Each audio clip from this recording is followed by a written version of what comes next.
Good evening, everyone, and welcome to the Broad's Unprivate Collection series with artist Jenny Savile and UC Riverside Professor of English Jennifer Doyle. I'm Joanne Heiler, founding director of the Broad. Our program tonight continues our series of talks called the Unprivate Collection, which began, although it's hard to believe, 6 years ago, before this museum had even opened its doors. We've been honored to present on stage conversations all over the city with collection artists and a wide range of cultural luminaries. In 2014, Eric Fischel spoke about his work with actor, comedian, and art collector Steve Martin. Later the same year, artist Kara Walker spoke with filmmaker Ava DuVernay. And a bit more recently, artist Robert Longo spoke to an audience of over 1,000 with his friend, the musician and writer Henry Rollins. Interesting conversations are at the heart of the Broad's mission in other ways as well. We encourage engaging, spontaneous exchanges of ideas in our galleries every day between our welcoming gallery staff and our visitors. And we're proud to say that we welcomed 815,000 people in 2018, our highest calendar year attendance ever. We're thrilled that our visitors, so many of them young and new to contemporary art, have made the Broad into the vibrant arts destination that our founders, Eli and Edie Broad, always hoped it would be. In turbulent eras like ours, stimulating conversations about justice and values are also crucial. Our upcoming special exhibitions include, opening in March, Soul of a Nation, Art in the Age of Black Power, 1963 to 1983, which will examine Black artists' work during a revolutionary 2 decades in American art, beginning at the height of the civil rights movement. In the fall, we will launch Shirin Neshat, I Will Greet the Sun Again, an exhibition originated by the Broad of the groundbreaking Iranian-American artist's work, addressing migration and exile, as well as the West's often limited interpretations of Islamic culture. In tonight's Unprivate Collection conversation, we are so honored to be hosting Jenny Savile, an artist whose work has been part of the Broad collection for nearly 15 years. Born in Cambridge, England, Savile attended the Glasgow School of Art from 1988 to 1992. Her graduation exhibition at Glasgow was both precocious and revelatory and brought her immediately to prominence as one of the young British artists, or YBAs as they came to be known. Jenny was part of the generation of painters and sculptors, which also included artists such as Sarah Lucas and Damien Hirst, who were at the forefront of the reemergence of London as a contemporary art capital in the 1990s. Jenny's work is uniquely recognizable. It both celebrates and investigates the imperfections of human bodies and our taboo notions about them. She has a capacity to paint bodily flesh in startlingly frank ways. Her work is often understood as an upending of conventional beauty. Beauty is defined mostly by a long history of painting by male artists in Western art. But her work seems more an embrace of honesty and vulnerability than a rejection of beauty, a result of deep observation and deconstruction of those traditions in Western art, while at the same time a questioning of contemporary mores.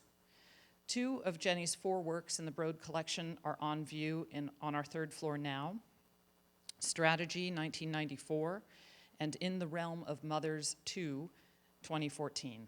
Strategy, pictured here, is one of Jenny's best-known works from the 90s, a monumental triptych that always elicits a reaction from visitors seeing it for the first time. Some react with surprise, others with discomfort or curiosity or both. Viewers' reactions reveal a spectrum of contemporary preconceptions about the body.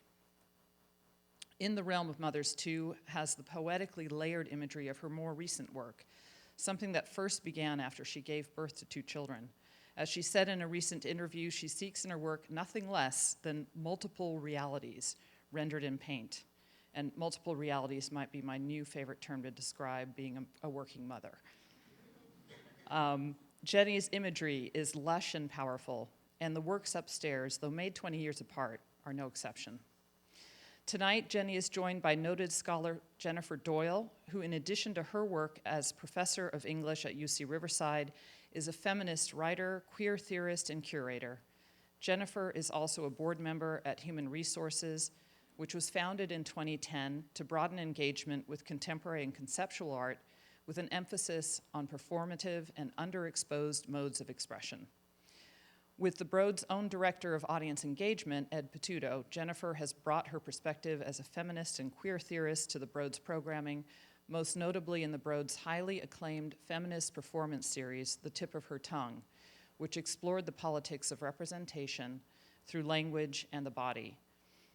In her book, Hold It Against Me, Difficulty and Emotion in Contemporary Art, published by Duke Press, Jennifer treats emotion as an artist medium and encourages us to examine the ways in which works of art challenge how we experience not only the artist's feelings, but our own. A couple of quick practical notes. We're live streaming tonight's conversation on the Broad's Facebook page, and we ask that you silence your cell phones during this conversation. And finally, I want to gratefully acknowledge our leading partner, East West Bank and Land Rover, for their generous support of our public programs. I also want to thank Ed Pituto for his work in conceiving tonight's conversation, along with so many other critically acclaimed and distinctive programs for the Broad. And with that, it's my pleasure to welcome to the stage Jenny Savile and Jennifer Doyle.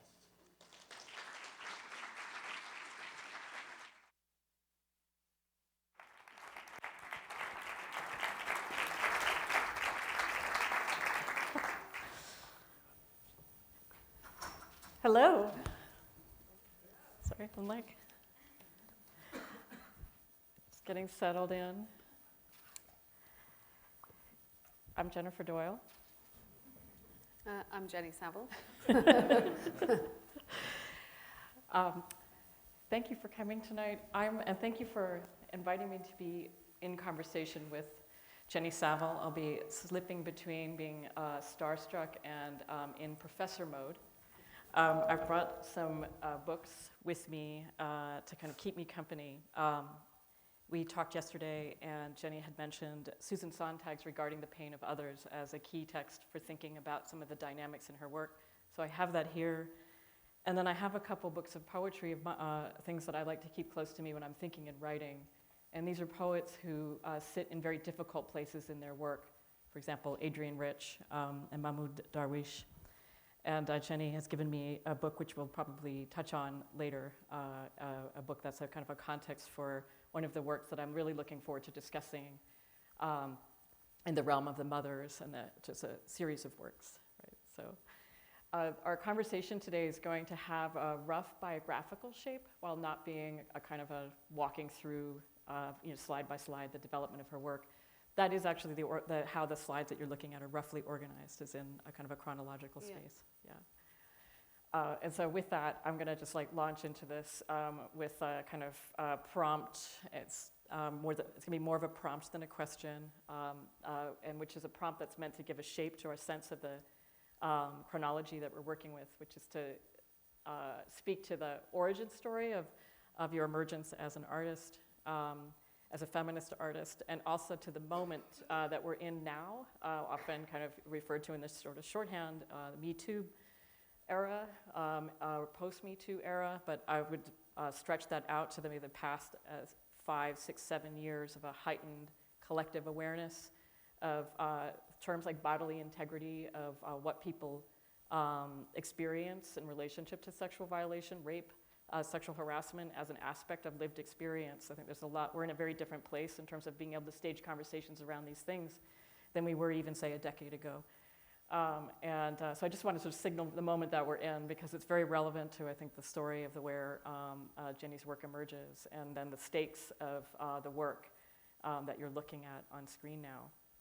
So with that, I'm going to invite you to tell us the story about your time as a student in the United States.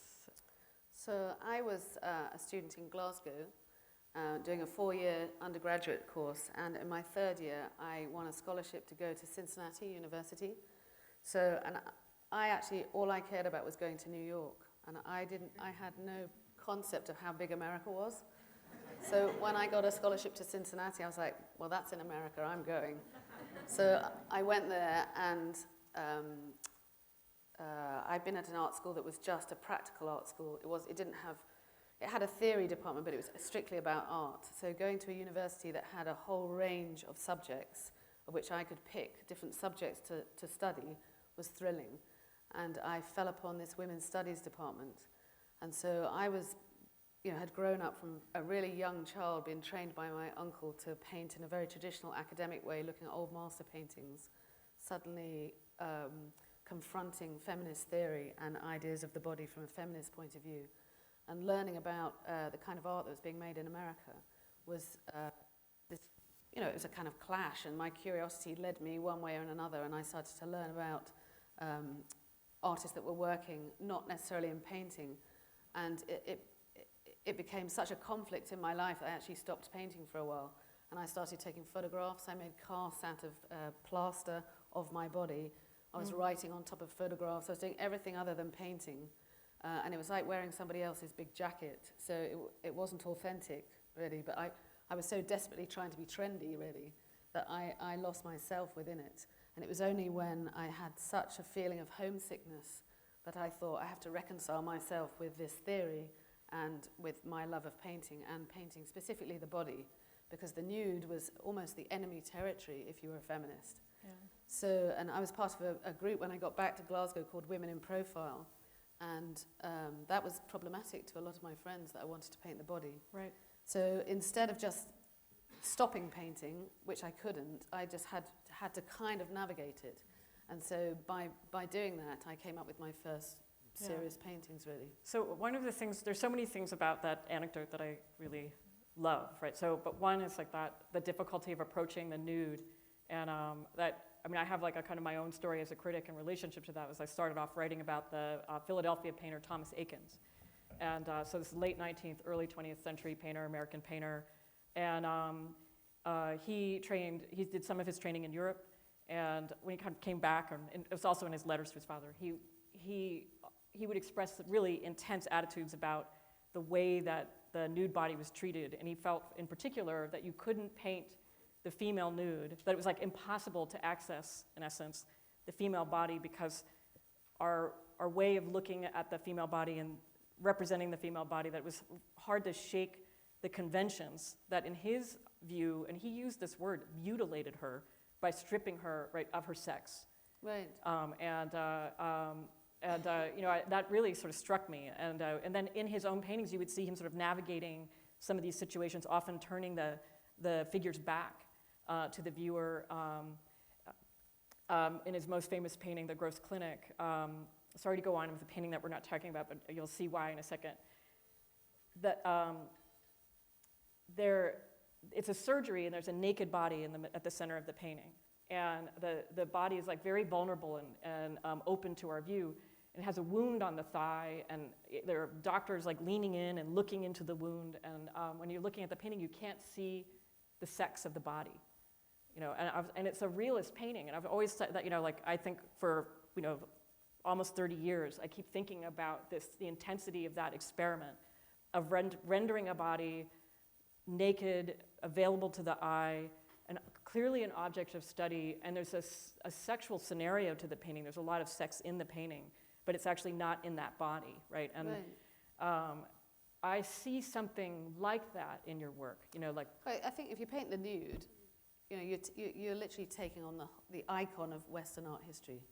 And so that was of great interest to me, to try to navigate that, because it is, most of my friends who were interested in feminist theory were trying to find a metaphor for the body. So because the body was such a sort of battleground for women, that they would work in photography, or they would work around painting, but never painting the figure. Right. And so I learned very early on that walking straight into the fire was the thing that excited me. So to try to be confrontational, work on the borders, or play with the ideas of beauty, or use paint which was beautiful and ugly, and all these different elements, was actually exciting. And so I learned pretty much in my graduation show that was a model of a way to work. So, going in a cosmetic surgery operation, for example, was a way that I could, like in the way Leonardo went and looked at dissections, I could really understand the fabric of a body And by doing that, I could see how a painting was made up. And it was this very particular moment where I understood the anatomy of a painting. Yeah. And that drove this whole body of work from being inside that surgery. I mean, when you watch a surgeon with his fist right inside a woman's breast, moving, you know, like this huge piece of flesh around to try to create space to put an implant, your eye just moves with this flesh. And the boundary of this woman's body, I mean, it's very violent. Right. So I wanted to work out how to do that in paint, to get that same... I have a question, which is like because you did this, you were kind of trailing as a plastic surgeon, and attending surgeries. Right. Was this after you had painted strategy? Like, where was this in the development of the kind of very fleshy side of? So I knew about cosmetic and plastic surgery, but I'd finished strategy, and then I went to New York. And when I was in New York, I was with some collectors. And it became apparent when I had dinner with her that she'd had surgery. So I kindly asked who her surgeon. She's like, "Oh, he'll do a great job on you." So by the next day, I had met him and was going. I mean, they were so inviting and said, "Come into the surgery," and I would like wash up 7 o'clock in the morning, scrub up, go in there and see lipo. I mean, at that time, liposuction was this term I had to describe to everybody. I had to explain what liposuction was. People didn't really have that in their common language. I mean, now that's terms like transgender, liposuction, all these terms that I've used in my work, I had to spend a lot of time describing that, especially to journalists about my show. I mean, I'll say that because there are a couple pieces that I think we've gone through them. The portrait of Adele, the Grace Volcano, Matrix, and is it Carla? Yeah. Right. It's a portrait of a transgender woman, and when I was like preparing for our conversation and reading the literature produced around those works at the time, I was like, wow, the vocabulary, right? The vocabulary that we would use now and like looking at that work is super different, right? I think there was just less space, right, for representing trans subjects, and thinking about trans subjects within the context of the nude. I think it was taking on a lot in your work at a time when there wasn't a lot of examples for what that would look like. I wanted to offer some language around this that comes from my own training. It's like a not very often read essay by a woman named Eve Sedgwick, and the essay is called "Gosh, Boy George, You Must Be Awfully Secure in Your Masculinity."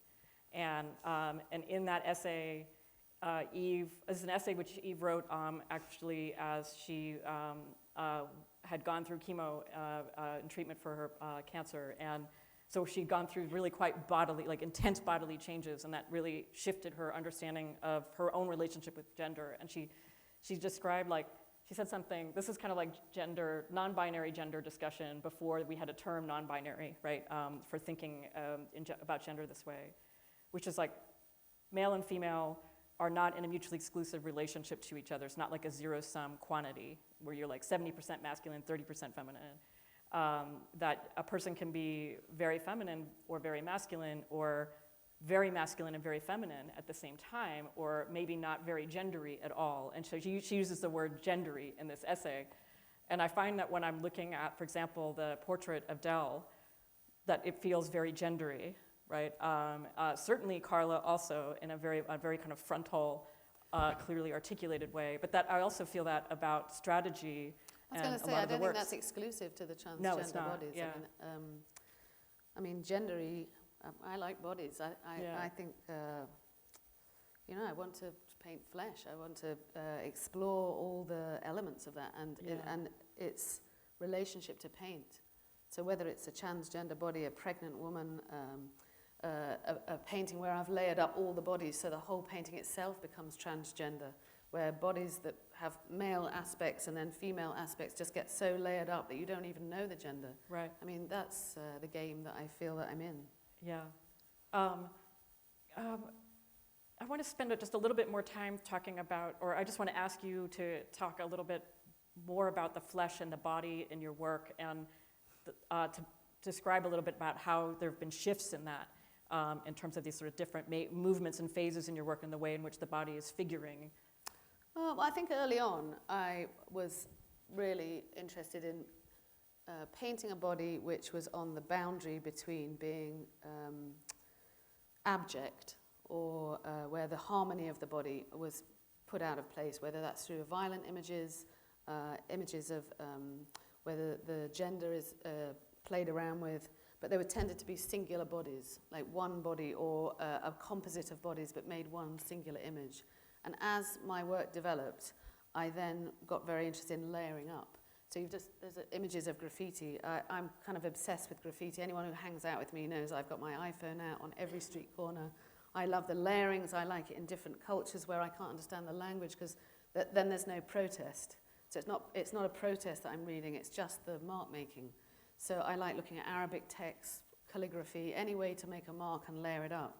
So, and that's really entered my work. So there's no fixed boundary between one body and the next. And that's become interesting as a way to make a painting, to make contemporary images of bodies. I mean, I definitely make an effort to try to make painting vital. Like I want my images to be as vital as when people take selfies, that there's a need for them to exist or a desire to look at them.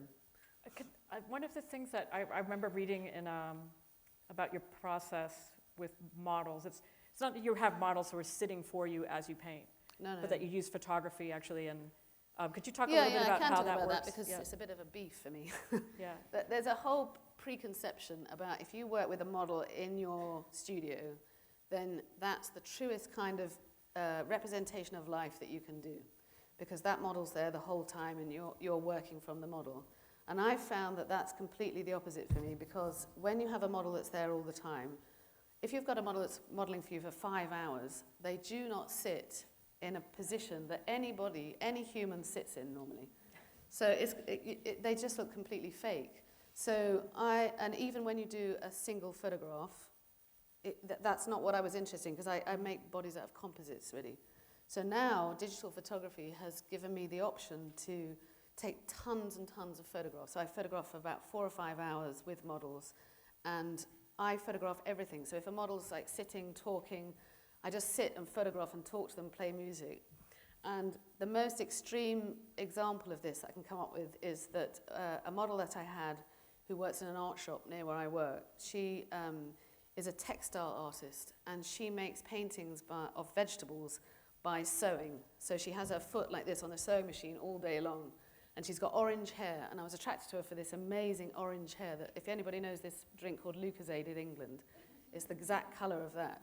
So she was this Lucozade girl that I asked to model. And she came to my studio, and she was sitting on this big egg chair I had, and her foot just kept going up and down like this, because that's what happens on a sewing machine. And so I was looking at her going, keep your foot still, please. You know, so I was photographing her. And her toes go out like this because of the tension she creates with the sewing machine. Right. So I started photographing. I was like, geez, I've never seen that. I've never seen that, like a toe so animalistically with the toes stretched out. So I was like, I'm going to put that in a painting. No foot in art history has ever looked like this.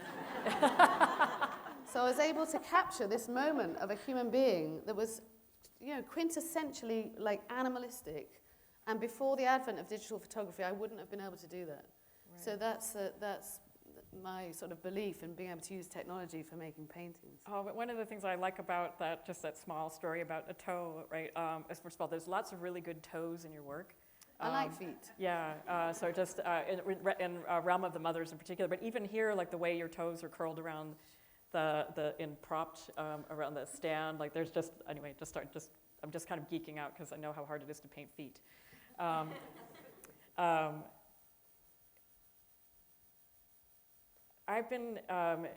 teaching a class right now it's called Sport and the Politics of the Body. Sport, yeah.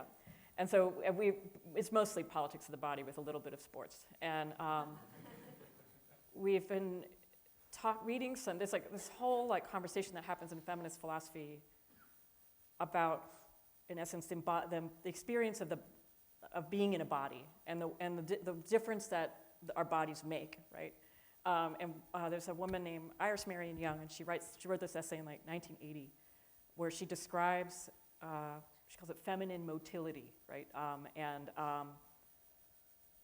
She describes a feminine relationship to the body that's characterized by the body as like an assemblage of parts that aren't in an easy relationship with each other. Right. And it's, she's actually writing, it's called Throwing Like a Girl, so she's writing about this sense, when you picture what that is, you know, that it's like a part of your body that's moving, but not, your whole body isn't expressing the intention, right, of that physical action.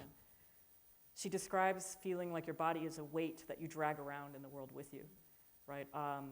That your body is in an ambivalent relationship to your intention, right? And an ambiguous relationship to your agency. I see that, I feel like I see that in some of your work, right? That sense of ambivalent relationship to the body. Yeah, so I'm kind of riffing in terms of what I see, and I don't know if what I see is how it feels to make these works, or... I think ambivalence has definitely been there because I've been so adamant not to have judgment. So whoever I've worked with, I can't say it's vacant or blank, but there's a sense of just showing what it is. So, you know, things like medical photography, the reason that I've been so attracted to things like medical photography is it's just the facts. So it's not interested in, it's interested in just showing you the disease or the problem, and so that has a level of ambivalence to it. So that's why I think that's entered my work. Because I looked at those things so early on, and I saw a power in that almost like a blank stare. Yeah. So because of the emptiness of it, then because when you're working with images that are quite violent, if you're using paint that's also got a lot to it, it's like it's too much. So you have to get the balance right. So I think the one thing that painting's got more than any other art for me is contradiction. So you can have two things crashing together. Yeah. And you know, so you can play with things that are gentle and soft and aggressive at the same time. But that balance, especially with the nature of the imagery that I've sometimes worked with. When I've worked with very, very violent imagery, when I'm in the process of painting, I've had to hold back with the painting because it's too much. It's like having like a cake with everything on it. You just can't, you can't eat that much. So I've had to work out that balance really of playing with those things, and having ambivalence or a blank stare or a kind of sense of emptiness has meant that I can charge the paint. Yeah. So the paint itself has been able to get a level of poetry or a level of... I work with this sort of feeling of life force. Like I don't want... yesterday I was in San Francisco looking at Monet's late works, and you don't need anything around that work. You just stand in front of that work, and there's a force to it. In the same way that, you know, you go out one day and there's, you know, the trees have got that amazing red colour in autumn, and the sky's blue, and you can't believe the violence of those two colours, just the simplicity of that. And so I try to work with that level of life force in my when I mix up the colours and run them together. I'm trying to create that, you know, that moment when you meet someone and you sort of fall in love with them, or you eat something that's amazing, or you see blossom that's just so beautiful. For me, that's a type of life force, a level of beauty it's beyond superficial beauty about, you know, the beauty in fashion magazines, that kind of beauty. I'm talking about something that's like right inside your stomach. Yeah. And so I try to work and harness that when I'm working. What's challenging about that, right, is that there's so many of the bodies in your work feel in between life and death, you know, or that's good. Yeah. I mean, I really, like, you know, we're in this building, this amazing building of engineers who have created this, you know, incredible intellectual and physical space. And somebody 40,000 years ago marked a cave. And so, you know, we think we've really developed, but we don't know anything about what happened before we were born or after we were dead. So even though we've made this great sort of technological advancement, and, you know, we're on our way to the moon and we think we're clever, we still don't know anything at all beyond those limits. Mm-hmm. And so for me, that's very interesting to work on those borders between life and death, because you're working on the edges of what, you know, I think art's there in order to make us feel okay about that, or to talk about that complete unknown. And we really don't know any more than that person who marked the buffaloes in the cave. We don't know any more than that. Yeah. It's like a hard point to follow, because it's like the whole of your time, you know, slightly epic, the limits right? of human knowledge. Right? But that is my Yeah. my interest in. Well, I mean, this work, for held example, in the I mean, balance. this is like, could you tell us a little bit about like where an image like this comes from? Well, it's based Can on. we pause actually on this Witness. so we could, maybe go back one? I don't know if you can go back, but there we go. There. Thank you. Yeah. So it's an image from I have a lot of forensic photography books that. So my sort of interest in, I was interested in cosmetic surgery. Then I got interested in skin disorders, and the guy who ran the medical library bookshop in London was my best friend. So and then as things developed and the internet started, Yeah. I mean, I suddenly had at my fingertips all these different images that I could work with, and because I used to get buy a medical book that was really expensive, and you get one image that maybe you could work something about, and this image I'd had for years and years. It really struck me as this almost ecstatic slack neck of a body that's somebody's been shot in the mouth. So. And I was doing a show, there's a writer I love called J.G. Ballard who died, and there was an exhibition that was organised called Crash, which was a kind of memory of artists that were working around his work, and I made this piece specifically for that exhibition. Wow. But it was also in relationship to, can we see the next slide? The next one, yeah. This is Titian's Flaying of Martius, which is this amazing painting which he made at the end of his life. And it's a competition that the satyr thinks he can play music better than Apollo. And so they have this musical competition, and of course Apollo's going to win. And the satyr has to give in to whichever punishment Apollo decides. So he hangs him upside down and decides to skin him. And Ovid's Metamorphosis, this great Roman poet who has a lot of stories about metamorphosis, which loads of artists in history have made paintings about these legends within this book. He says, the satyr's hanging upside down, says, "Why are you skinning me of myself?" And so I had that line in my studio about why are you taking myself away from me? And so that was the kind of atmosphere. Wow. So I tend to work with like quotes or poetic lines. I mean, I read, but I don't read whole text really. I find like lines are the things I like, or I remember scenes from films, or I think that's the way memory works as well. So that's why the broken up images that I've made, this kind of scattered images, are an attempt to put memory in pictorial form. Yeah, you can move the slides forward now. So much of your work has this mythological character to it, where there are these, even like this work, for example, for me does. I wanted to kind of move a little bit from thinking about the previous work and Witness and where that comes from to kind of get a little bit more of a sense of how you're developing, I don't want to say like new mythologies, but like taking old mythologies and making them feel new or exploding them from the inside. Like how do you, I just would love to hear a little bit more about how you're in conversation with these kind of classic stories and texts. I think when I had kids, I was living in Sicily. So I used to have a Land Rover, and I would paint all day and then drive and see these incredible sights around Sicily. And I was there, before that I'd been in New York and London, and you think hybridity is a modern kind of concept until you go to the ancient world and you realize that hybridity is ancient, and places like Sicily have been invaded by everyone. They've left their architecture as this big sort of mutant body. And so that had an effect on me.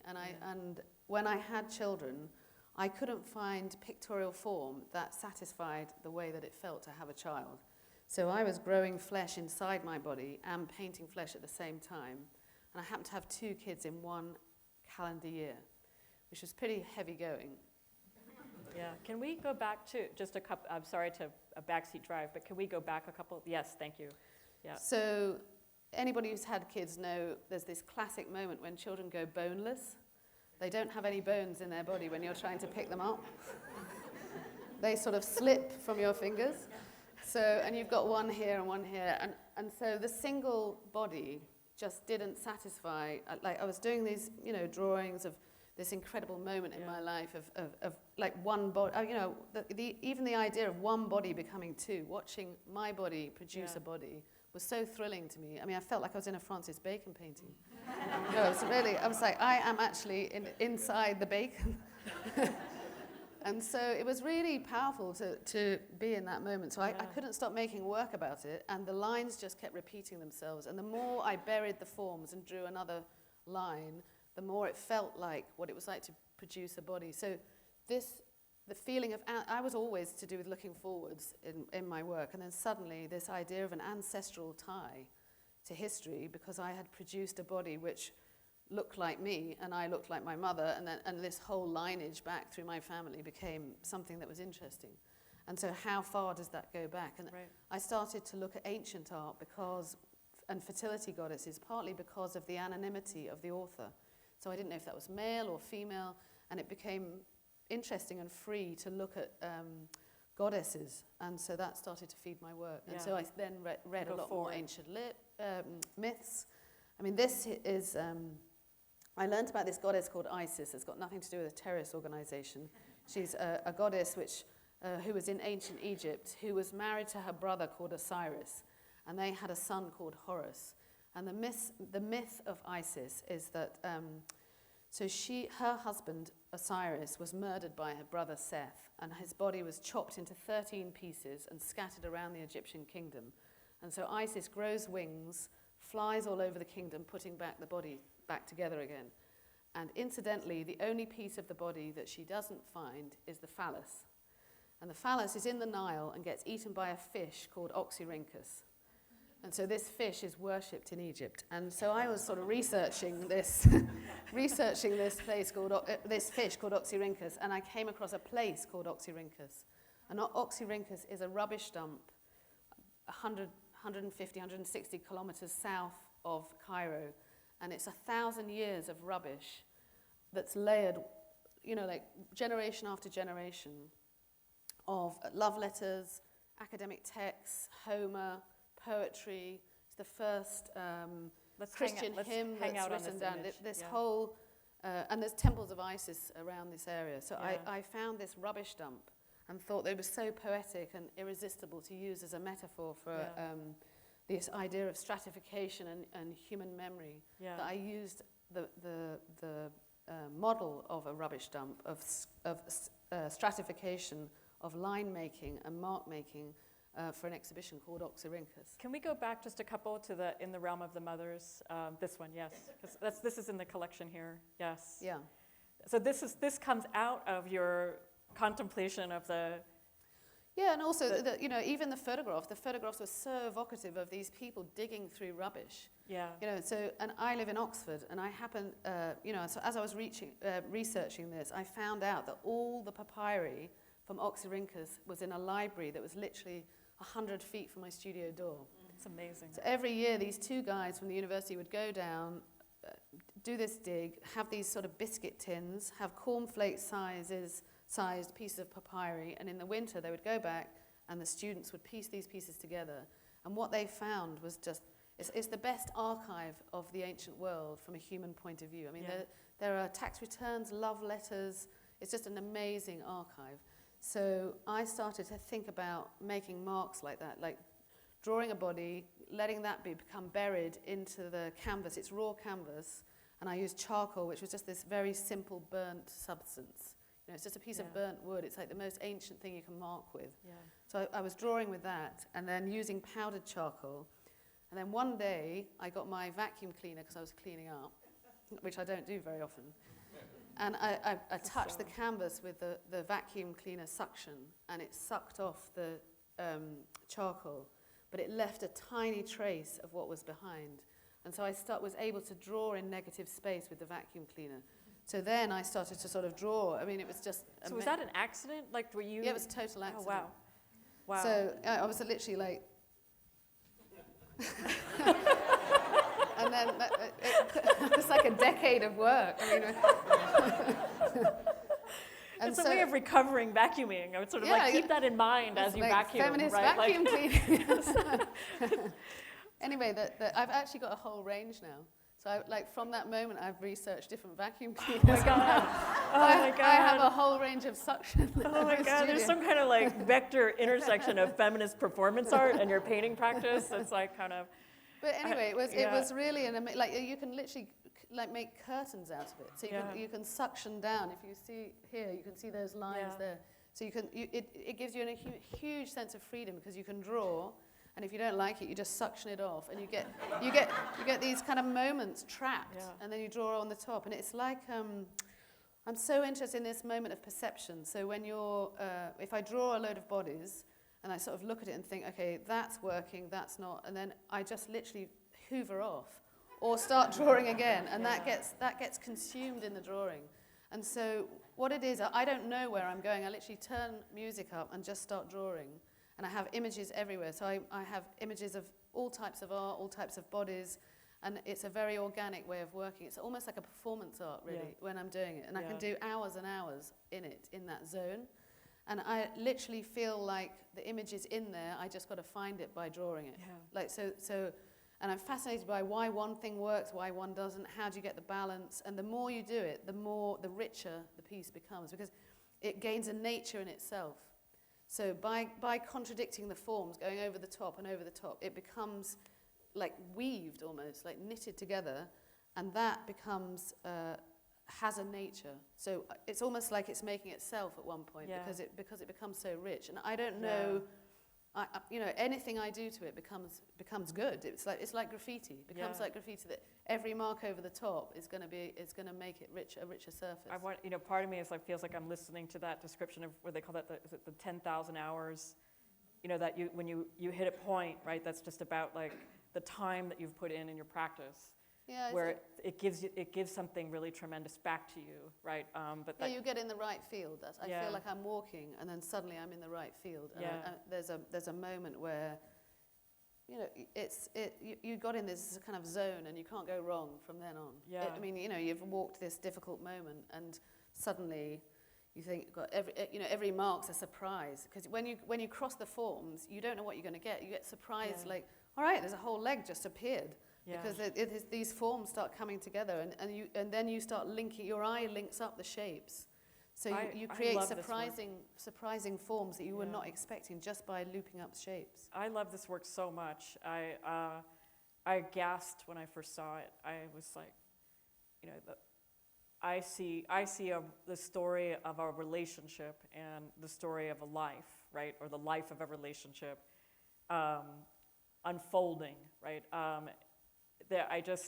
It's a whole 800-page novel, and one of the things we were talking earlier about this, one of the things that's super interesting about this work for me is the way he's looking. I see him looking at her, and then her not looking at him, and I've experienced this as super intimate, and earlier we were talking with someone who had a very different reading of it. That there's something to me about like daily intimacy and the weird ways in which you can almost be you can just be, but also not be present in even very intimate physical encounters with each other. That it's a very generous painting in that it's like, it's not two people who are staring into each other's eyes, like having a meaningful exchange in this very kind of postcard, Hallmark kind of postcard romantic sort of way, but something else, the story of a whole life. I think that as well, it's, I'm not trying to make one scene, so it's not a scene, it's hundreds of scenes. Yeah. So it's hundreds of moments in a relationship, from good to bad to terrible to ecstatic. It's that condensed. That's the power of working like this. That's why I feel so excited when I'm working like that, the potential of it. Yeah. Because it's not, if you have a piece of music, it has to run out. If you have a piece of, literature, there's a narrative to it that has a sense of time. Yeah. And the same with filmmaking. Even the most groundbreaking, non-narrative filmmaking has a sense of time running. With this, you experience all time like this, and you travel through it. And so that became hugely exciting to me, that I could literally condense time into this, and the experience of making it too is all trapped. So when you make a painting, often you cover up so much through the process. And with this, everything is revealed. So all the traces and the moments, even though they're memories, it's like when you remember a row you've had with someone who you live with, or like a friendship, or with a parent. All those moments you can trap, and you can let certain things rise to the surface, and others. So it becomes, I don't know, condensed life or something, like some sort of like an essence, like a fundamental essence. That's what I've been trying to get together. And let me ask a very kind of flat-footed question, which is, who are they? So they are, my aunt runs an autistic, a unit, or she did, she's retired, but she ran a unit for helping autistic children. And the woman was the wife of, is the wife of that man, but she was an assistant to my aunt. And so he didn't want to model at the beginning. And he is the manager of a local supermarket. So they came to my studio, and he looked not very keen at all at the beginning. And then within about half an hour, he was so keen, I can't tell you. So, by the time I'd made the first cup of tea, he was like standing there completely naked saying, I feel so amazing. So, and then that was it. So we got on, she was very open from the start, but he was not keen. And then after a while, he was just in the zone. And we've done lots of sessions since then. I'm reminded of something that Del LaGrace Volcano said about the experience of working with you, that the process made Del feel comfortable enough in their body to give it away visually.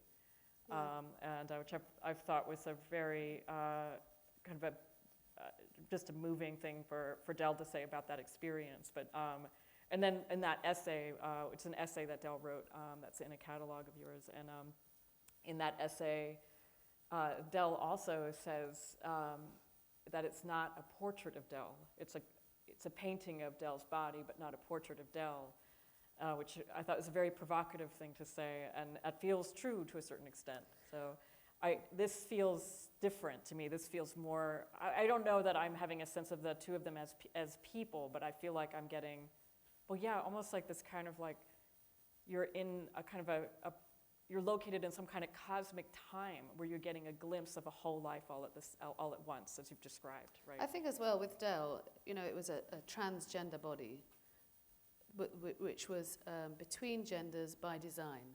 That was what fascinated me so much, that it was his design of his body that he was moving around. Yeah.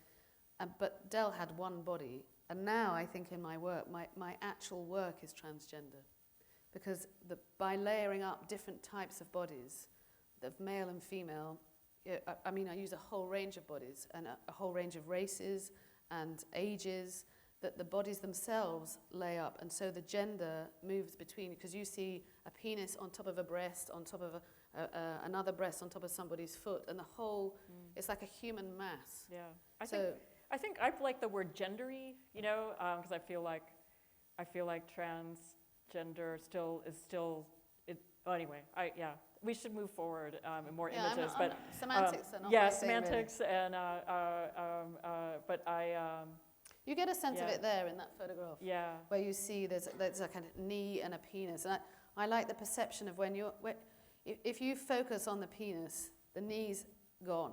It's exactly the same way that you look. If you're looking on a table that's full of food or flowers, or and you're looking at one thing, the rest has gone out of focus, and then you move to your focal point moves somewhere else. Yeah. So it's closer to the way I see anyway. I've tried to grapple with that. Yeah. Yeah. I think one question I wanted to ask you. I wanted to ask about. I think maybe I'm returning a little bit to the conversation that was unfolding around having babies and that difference that made. Like, are there other moments in your work where you feel like your work has really changed, where you've had this moment of an encounter that really shifted your understanding of your practice, or where you wanted to go, or what you wanted to take on? Yeah, I've had loads like that. I've had moments when I've been in an exhibition with de Kooning. I've had where suddenly his work gave me a route. So in 2004, I was in an exhibition in New York where my dealer Larry invited me to come and hang out with the paintings before the show opened. So I was in there every day looking at these paintings. And through, I was a fan of de Kooning, but I there was a gap between my work, what I was doing, trying to paint a body. Because when you paint a body, you spend most of the journey of making the body trying to articulate what that body is. So, you know, actually working out how to paint like a leg going around, or how to paint a knee or an arm coming out, or if you're painting a head, how to get the nose to come out. The journey of the painting is to do with the articulating that form. Yeah. And that takes a lot, because especially if it's something you haven't, you know, somebody you haven't worked with, or types of bodies you haven't worked with. And so in the de Kooning show, I saw something by the way that he clashed colours together, or merged colours. Instead of, when you paint figures, you paint from one tone to a lighter tone, for example, to show volume, and it's a sort of believable volume. And with de Kooning, he would get two colours and throw them together. And by doing that, it was like an argument, and it was so sensual. Yeah. It was like bodies that were together. And so it was delicious. It was just the best. You know, it's every bit of vocabulary. It's like watching great cinematography if you're a filmmaker, or beautiful word couplings, or something like that.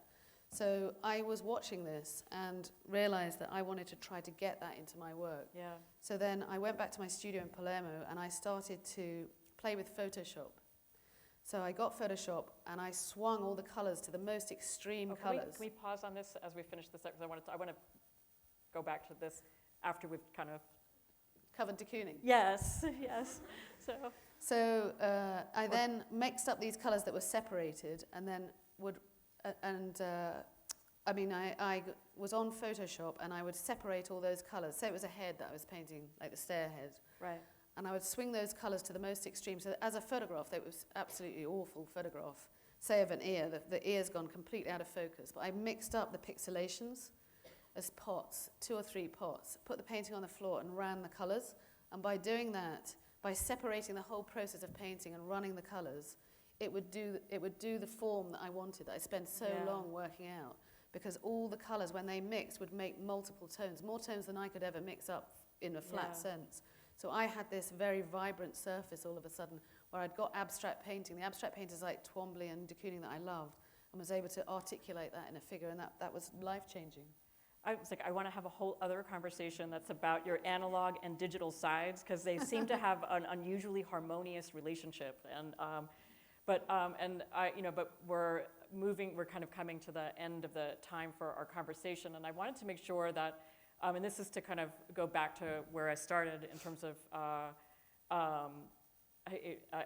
conversations that have been happening in the world, right, around sexual violence and kind of a moment of reckoning, right? And this is a work which I really wanted. I wanted you to share the story of this work with the room, and because it's a stunning work, and it also points to a category of work we haven't had a chance to talk about, which is these works which kind of emerge out of the space of, I read them in terms of like conflict zones. And so if we could talk about this, and I think maybe end by looking at some of the other stuff.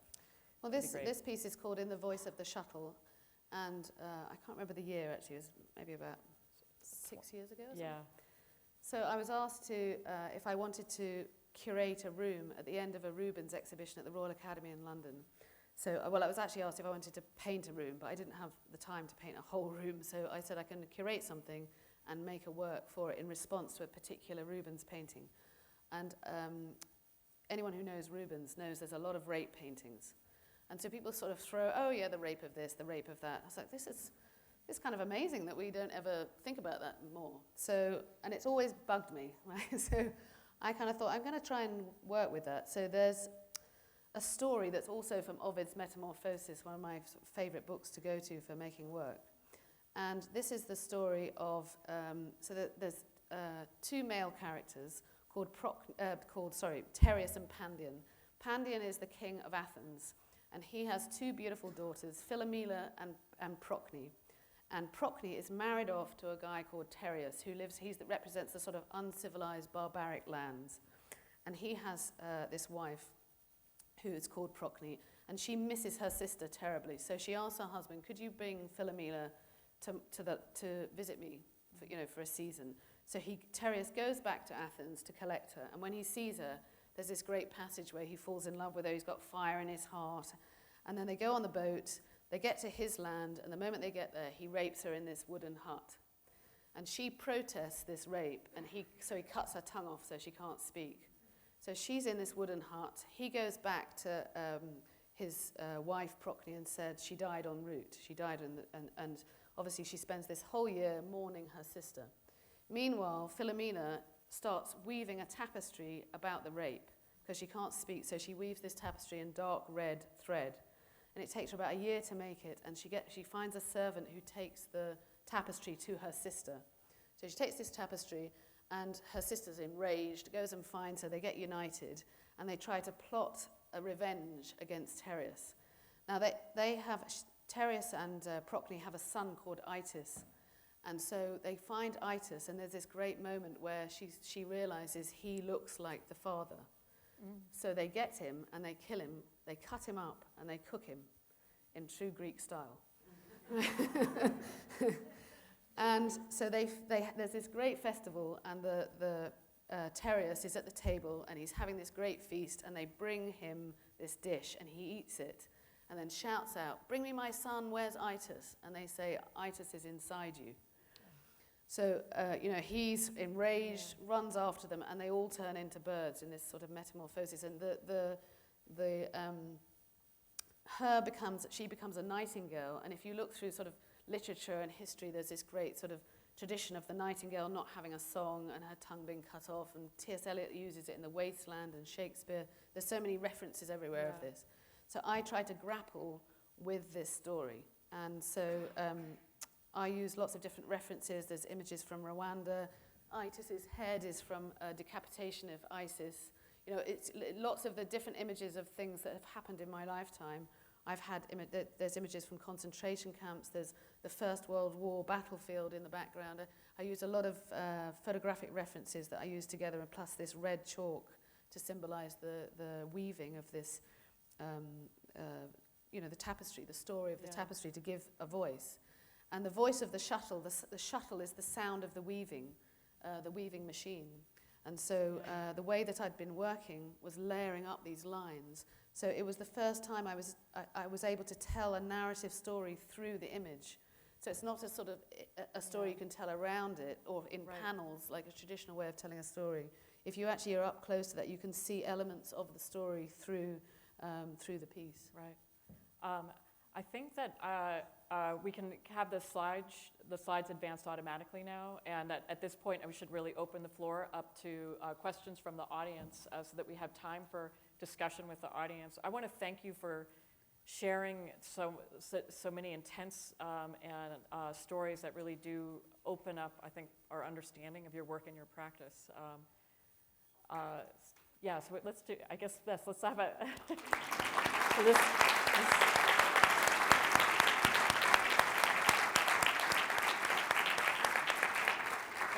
I believe we can take a couple questions, right? Yeah. So, Okay. yeah.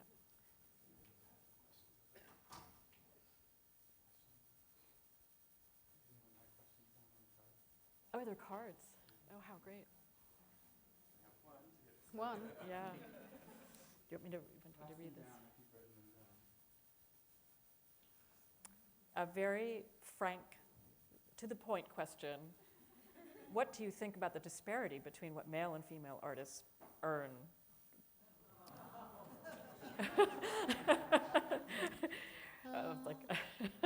It's great. No, Well, sorry. that sucks, right? Sorry to make light of that. I don't know. It's like everything else. Yeah. Yeah. It's not that shocking, but I hope the gap closes. Yeah. I mean, You're doing your bit. the Yeah. the price for art is crazy in the first place. Yeah. So. Yeah. Okay, I'm going to take a look at them. How do you find a balance between? Okay, there's two questions here. I'm going to start with the second half of this question. What advice would you give your younger self?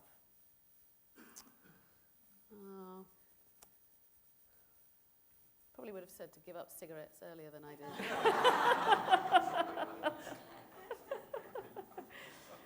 The other part of the question was about finding a balance between like inspiration and hard work, and I'm going to unpack that a little bit in terms of like how do you know how to go with the flow, or to like kind of work something to its logical extension.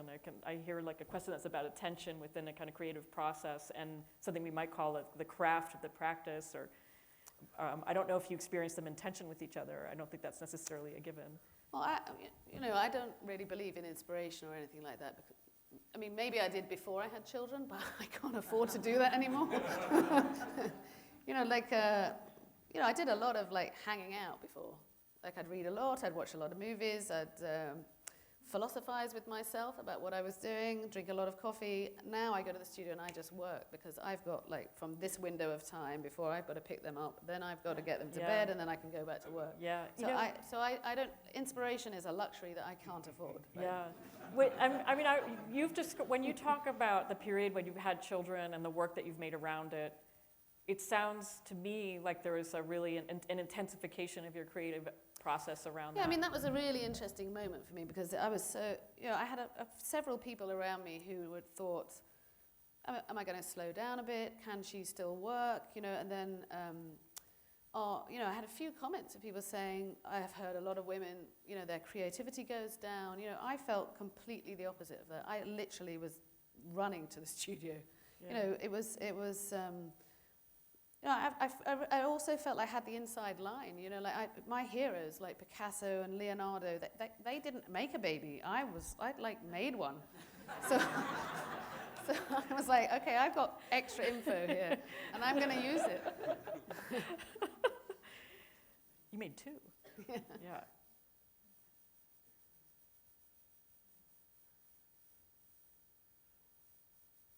Where are the two heads in the sounds of the shuttle from?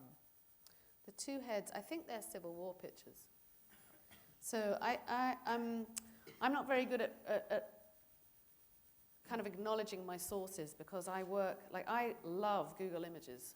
So I think that it's collapsed history.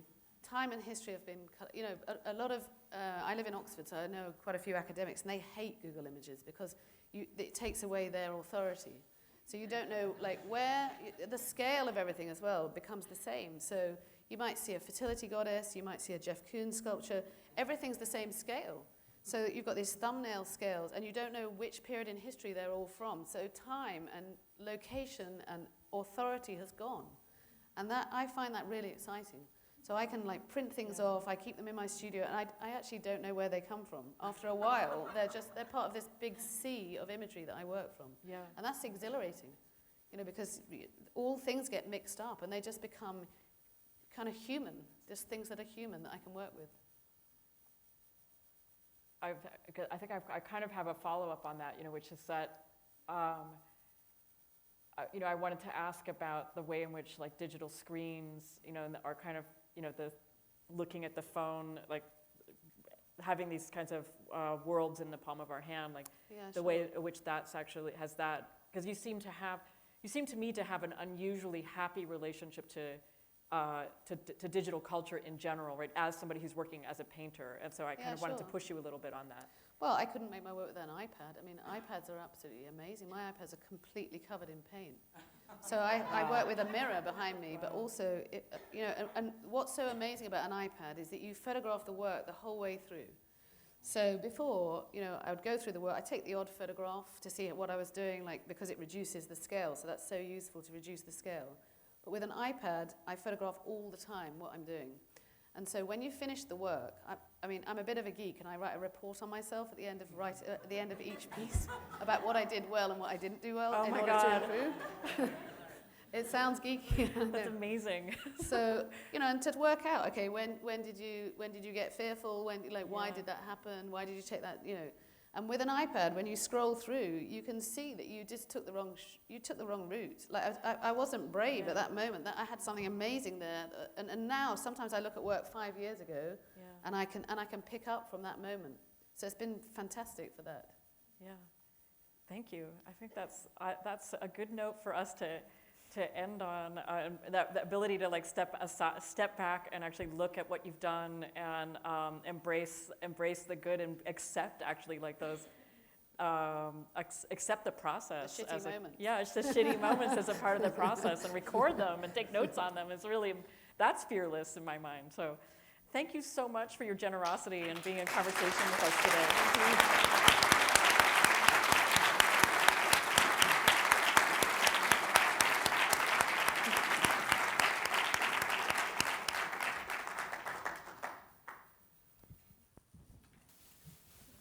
Can we just take this off now?